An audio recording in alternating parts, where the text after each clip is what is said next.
मैं 2 दिन से इम्फाल में था और कल शाम यहां पे आया हूं। मणिपुर का जो स्थिति है आज पूरा देश और विश्व देख रहा है।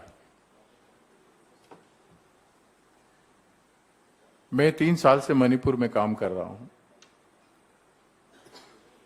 मणिपुर में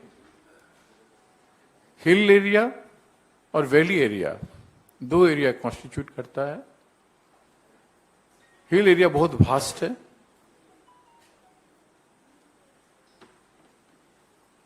और उनकी समस्याएं बहुत है। डेवलपमेंट रेशियो में उनका कंप्लेन हमेशा रहा है कि डेवलपमेंट का हमारी हिस्सेदारी बराबर का होना चाहिए। और उनका जो इशू था हिल एरिया में एचएससी और एडीसी का, हिल एरिया डेवलपमेंट काउंसिल और district development council, autonomous district council, ये मांग बहुत दिनों से रहा है। लेकिन इसके बावजूद भी सोफारेज मैतेई कम्युनिटी के साथ संपर्क की बात है, वो टुगेदर रहते थे। मैतेई ट्राइबल स्टेटस के बारे में भी बहुत सालों से मांग रहा है, लोग डिमांड करते रहे और ये दोनों प्रमुख मुद्दा रहने के बाद भी कभी कम्युनिटी लेवल में क्लास नहीं हुआ था, आर्गुमेंट नहीं हुआ था। और बहुत सारे हिल एरिया के लोग वैली एरिया में मकान बना के मैतेइयों के साथ मिल के रहते थे। There is very cordial atmosphere, भाईचारा के साथ मिलजुल करके अपना रोजी रोटी करते थे। ये सारे सोशल फंक्शन में आना जाना उनका था। लेकिन अचानक ये कैसे हुआ? आज जो कुछ भी हुआ है बहुत ही गंभीर मामला है, हृदय विदारक है। 100 से ज्यादा लोग मर चुके हैं, 40,000 लोग प्रभावित हैं।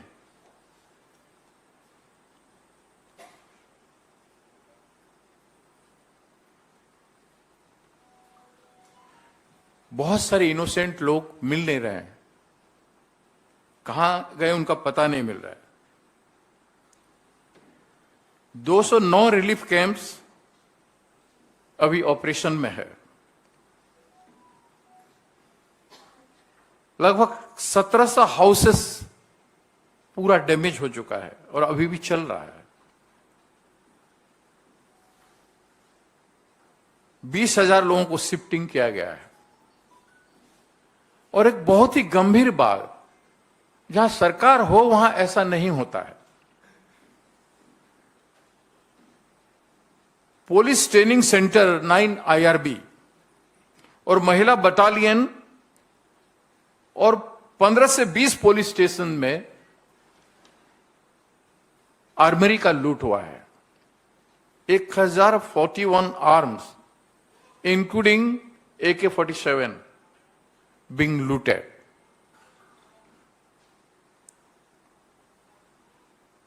और उसमें वापस भी हुआ है 284 आर्म्स रिकवर हुआ है, वो वापस किए हैं। और अभी तक 757 आर्म रिकवर नहीं हुआ है। क्रॉस फायरिंग आर्मी और सू फोर्सेस के बीच में दोलाई थाबी में अभी भी चल रहा है।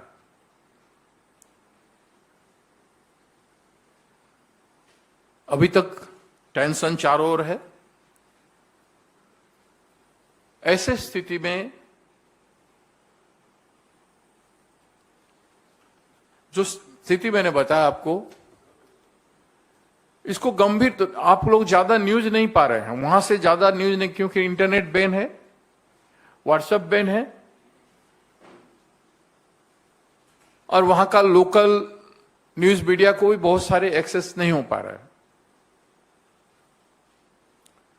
उसके साथ साथ जो आज किसी को भी पता नहीं है, कहीं मीडिया में नहीं आ रहा है, लगभग 200 से ज्यादा चर्च जला दिए गए। चर्च जलने की बात आप लोगों की इंफॉर्मेशन में अभी तक नहीं है, मेरे इंफॉर्मेशन में भी नहीं था, लेकिन जब परसों कुछ डेलीगेशन आके मुझे मिले, नहीं कल सुबह कुछ डेलीगेशन आके मुझे मिले इम्फाल में, तब मुझे पता चला कि ये भी हुआ है। और कैसे हुआ, किस तरह से हुआ, कितना भयानक तरीके से हुआ, मैं आपको बताऊंगा। लेकिन आज जो कुछ भी हुआ है, इसके लिए हम कांग्रेस पार्टी दुख के साथ कहते हैं, we express our deep concern on this issue of this human killing, unwarranted killing of the human and loss of lives and property of the people and this unrestness situation. We have appealed to the masses to restore peace.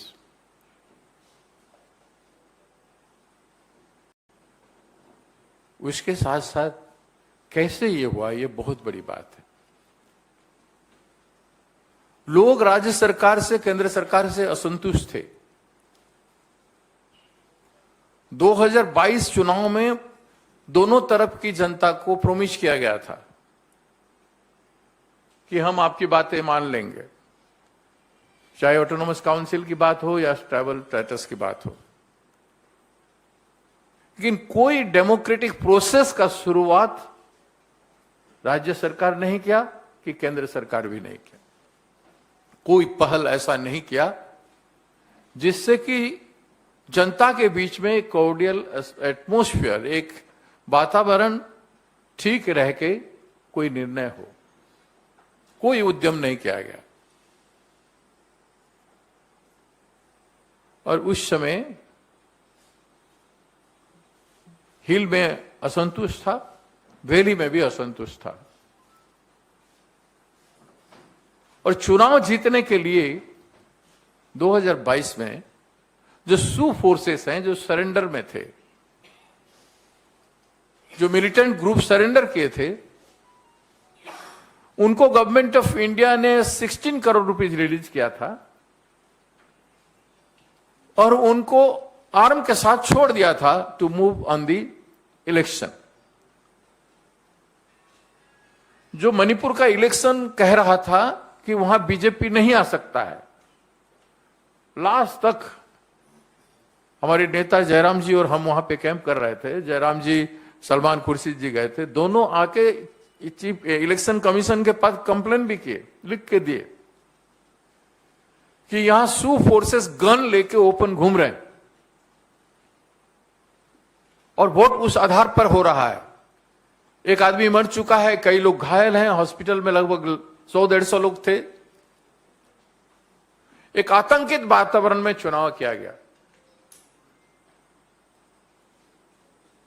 और आज वो आतंकित वातावरण आज जब है, वो भी राज्य और केंद्र सरकार के आंखों के सामने, उनके प्रशासन में हो रहा है। आप चुनाव, इलेक्शन कमीशन को निरपेक्ष चुनाव करने नहीं दिए। जनता का मैंडेट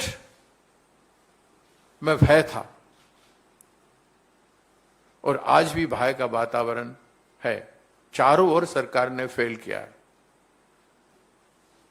इस भी हिल एरिया, शेड्यूल एरिया होता है, वहां कुछ करने के लिए पॉलिसी लेवल में पॉलिसी अप्रोच जो होता है वो democratically moves through the assembly, then governor, then president, honorable president of India, then the government of India, then the process is taken for any policy thing. But those processes were not adopted. Democratic process में policy making का अभ्यास या process राज्य सरकार का रहा ना केंद्र सरकार का रहा. Violent approach. BJP party believes in the violent approach in the policy making like their violent approach in the election period. Violent and aggressively at any cost. They do not believe in systematic democratic approach and systematic work under the constitution. तो constitutional framework जो permit करता है उसके तहत काम नहीं करते हैं. यह प्रूव हुआ है इस इंसिडेंट से. इस इंसिडेंट से पहले खुद सीएम ने प्रोवोकेट किया. हिल एरिया के जनता को प्रोवोकेट किया कि हिल एरिया में इलीगली लोग सेटल कर गए हैं, जबकि 50 साल 60 साल से लोग सेटल किए हैं. 38 विलेज को, गांव को आइडेंटिफाई करके उनको डिस्प्लेस का नोटिस दिया गया और कुछ गांव को डिस्प्लेस कर दिया गया. तो regiment was spoiling like anything in the hill area. That is the prima facie. उसके बाद अनएम्प्लॉयमेंट, अनरेस्ट भयंकर. They could not comply the unemployment situation. What is happening in the Indian level, national level and state level, in Manipur it is worse. No employment at all. Birendra Singh ji के इस 6-7 साल की सरकार में nothing has happened. तो चारे ओर people resentment था. इधर मैते भी अनहैप्पी थे. Meitei youth had no other way. ये सिचुएशन का फायदा उठा के इस हिंसा सिस्टमेटिकली कराया गया. ये कैसे हुआ है हिंसा? आप लोग जानते हैं 3 तारीख को, इसी महीने में 3 तारीख को Churachand all hill area district में student organisation, student all tribal student union Manipur की तरफ से रैली हुआ. हर डिस्ट्रिक्ट हेडक्वार्टर में पीसफुली हुआ और एक मेमोरेंडम डिस्ट्रिक्ट कलेक्टर को दिया गया. But in Churachandpur district when it was going on that time क्या हुआ? What happened that time? There is one Barish Sharma who is the former youth president of BJP. He's a goon. He was moving with gun during election. Even he fired the gun in the district office of one of the district in Manipur. He threatened the people during election. The same boy with a gang of people, he participated in that rally. He was there. Why he had been to that rally? That's a big question. Who asked him to go there? And he created problem, arguing with the students, arguing with the people present over there in Churachandrapur. Hot exchange of dialogue. Then under his leadership, the Cookie Gate was there in Churachandrapur. That was damaged. They tried to play with that. Then the tribal cookie present over there, they got irritated. And then the violent act began. Retaliated in the valley. Then vice versa, the communities enter into the class. But at this time, what has happened? The two special force like RSS and Bajrang Dal is created in between.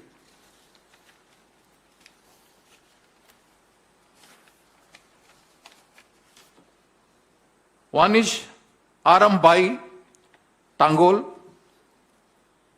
and the other organization name is Maitei Lipun.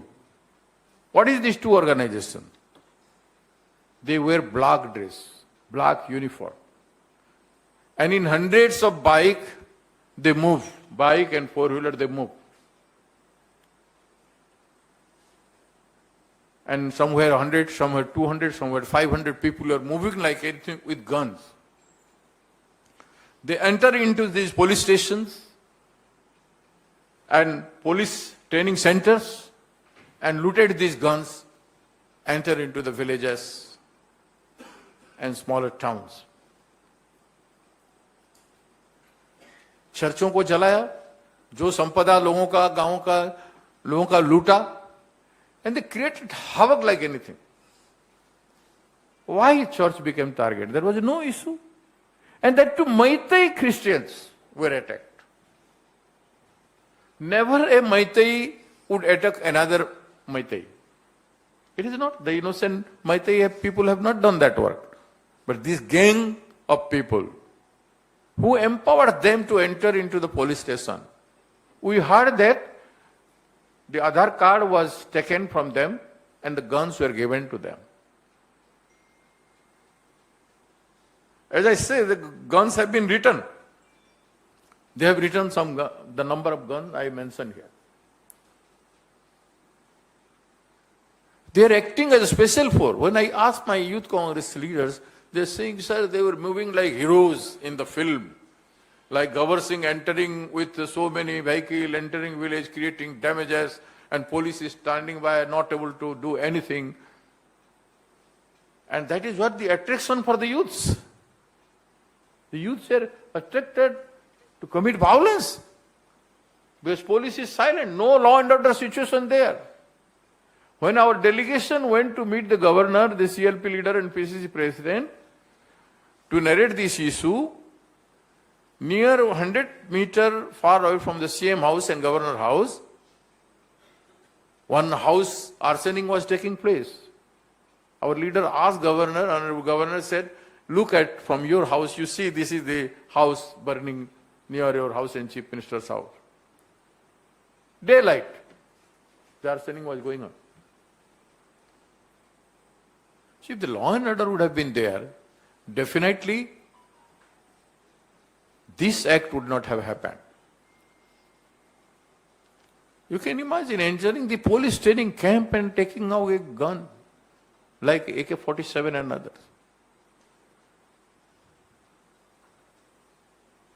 So, in this volume, the incident has happened. इतना मात्रा में ये हुआ है जो सोचा नहीं जा सकता. अभी भी सीज फायर, क्रॉस फायर चल रहा है बॉर्डर में. मैंने उस गांव का नाम दिया आपको. अभी भी आर्सनिंग हो रहा है. तो सरकार क्या कर रहा है? सरकार है कि नहीं? क्या ये सब करने के लिए केंद्र सरकार ने परमिशन दिया है राज्य सरकार को? क्यों किया जा रहा है?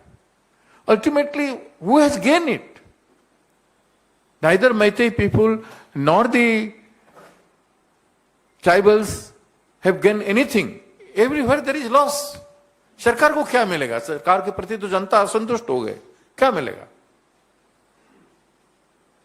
It was pre-planned. It seems it was pre-planned. Because nobody from government of India monitoring this issue. अभी तक होम मिनिस्टर वहां विजिट तो नहीं किए. उसका मॉनिटरिंग भी क्या किए हैं जनता को पता नहीं है. अभी तक प्राइम मिनिस्टर ट्वीट तक नहीं किए. इससे बड़ा दुख की बात क्या हो सकता है? हमारे देश का एक हिस्सा है मणिपुर. आदिवासी हो, मैतेई हो, ये सब आपके हैं, देश के हैं. और उनका ख्याल रखना, उनको प्रोटेक्शन देना संविधान का काम है, सरकार का काम है. जो नहीं कर पा रहे हैं आप, उल्टा हो रहा है. तो इसका मतलब क्या है? अर्थ क्या है? Whether the government of India and government of state they are existing or not. अगर हैं तो इस पर कार्रवाई क्यों नहीं हो रहा है? ये बहुत सीरियस मामला है. इसलिए इसको इमीडिएटली पीस रेस्टोरेशन के लिए भारत सरकार को पहल करना चाहिए. हमारा कुछ क्वेश्चन इसमें है. Why has the Union Home Minister not visited the state of Manipur yet? Why has the Prime Minister not even issued an appeal for peace? What measures has the union government taken to restore peace and save the lives and properties of the people? और जनता के लिए हमारा demand है immediate relief measures, including treatment of the injured, evacuation of the displaced from the camps. जो Meitei people हैं वो सूर्यचंद्रपुर में जिस कैंप में हैं, that cannot become a safe place. So they should be evacuated from the tribal area to the valley area. And tribal people are in the valley camp in the valleys, and the police camp in the valleys. That is also not safe place. So that is why they should also be evacuated, which is not taking place. Some civil society organizations have started doing evacuation work.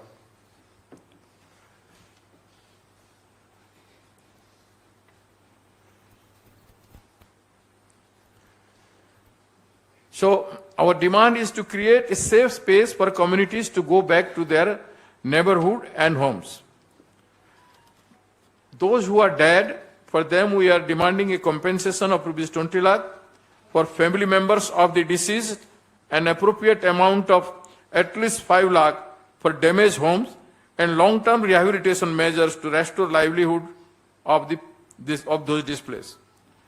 And above all, in this situation, immediate president rule must be imposed to stop this incident which is going on now also. And that is, this is the negligence, and president rule will be there, then everybody would become serious. एक तरफ ये दुख की बात है कि एक तरफ राज्य के सरकार, केंद्र के सरकार हिंसात्मक व्यवहार करते हैं अपना पॉलिसी में और जनता के साथ डील करने में, चाहे आदिवासी हो या मैतेई हो। तो दूसरी तरफ कांग्रेस पार्टी का प्रयास है, श्री राहुल गांधी जी का प्रयास है कि नफरत छोड़ो भारत जोड़ो। उन्होंने 3,500 किलोमीटर पैदल यात्रा में मैसेज देने का कोशिश किया, भाईचारा का स्थापना करने का, लेकिन इधर तो नफरत का बीज बोते चल रहे हैं भारतीय जनता पार्टी के लोग। हर राज्यों में चुनाव में अपना बातों के साथ साथ अपना एक्ट में सरकारी संस्था, इंस्टीट्यूशन या जो एम्पावरमेंट मिला है जनता का हित करने के लिए, जनता को हिंसात्मक तरीके से जनता के साथ बिहेव करने के लिए नहीं।